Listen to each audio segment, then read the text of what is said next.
আসসালামু আলাইকুম। আজ আমি আপনাদের জানাবো সৌদি আরব বিষয়ে কিছু অজানা তথ্য। যেমন এই রমজান মাসের বিষয়টাই আমি জানাতে চাই। এই রমজান মাসে মুসলিম এবং অমুসলিম যেই থাকুক না কেন সৌদি আরবে মসজিদে ইফতারি করার জন্য প্রবেশ করে এবং সৌদি আরবে প্রতিটা মসজিদেই পর্যাপ্ত পরিমাণ ইফতারি সামগ্রী থাকে। আমরা যেখানে ছিলাম আল হাসা, আল হাজম, এটা হুফুফ শহরের ভিতরে। তা আমাদের রুমে একজন অমুসলিম ছিল। ও আমাদের সঙ্গে দেখতাম যে মাগরিবের নামাজের সময় ইফতারের আগে আমরা যে ইন্তেজার করতাম, মানে যারা আজনবী সৌদিরা তেমন মসজিদে ইফতারি করার জন্য আসে না, ওনারা বাসায় বসে ইফতারি করেন।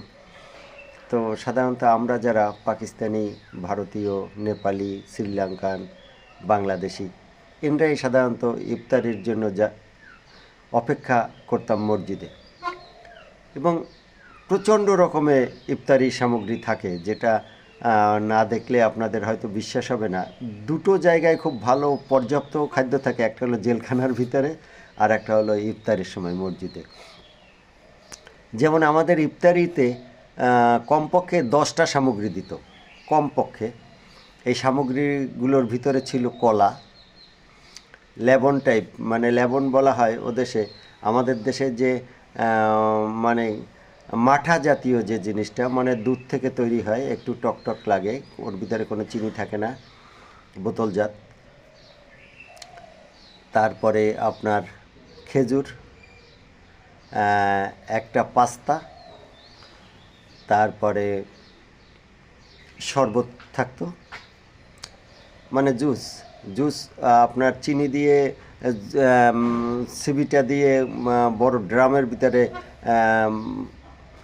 সংরক্ষণ করে রাখা হতো এবং যার যতটুকু দরকার সে ওখান থেকে নিত। এবং বোতলজাত আপনার জুস থাকতো। তারপরে আপনার থাকতো যেটা খাদ্য সামগ্রী, আমরা বাঙালিরা সাধারণত ভাত খায়, ওরা বোঝে, এই জন্য ওরা খেপসা দিত। মানে খেপসা চাল দিয়েই তৈরি, বিরিয়ানি টাইপের, যার ভিতরে একটা মুরগি থাকে, 4-5 জন জন্য একটা ছোপড়া, ছোপড়া মানে একটা প্লেটের মতো পলিথিনের টাইপের, অন টাইম। ওই আমরা মানে 5 জন বা 6 জন করে ওরা বসতে বলতো, মানে জড়ো হয়ে এক জায়গা বসতাম। 6 জন, 6 জন বসলে মানে 6 জনের জন্য একটা মুরগি থাকতো আর একটা খেপসা থাকতো, মানে পর্যাপ্ত পরিমাণে 6 জনের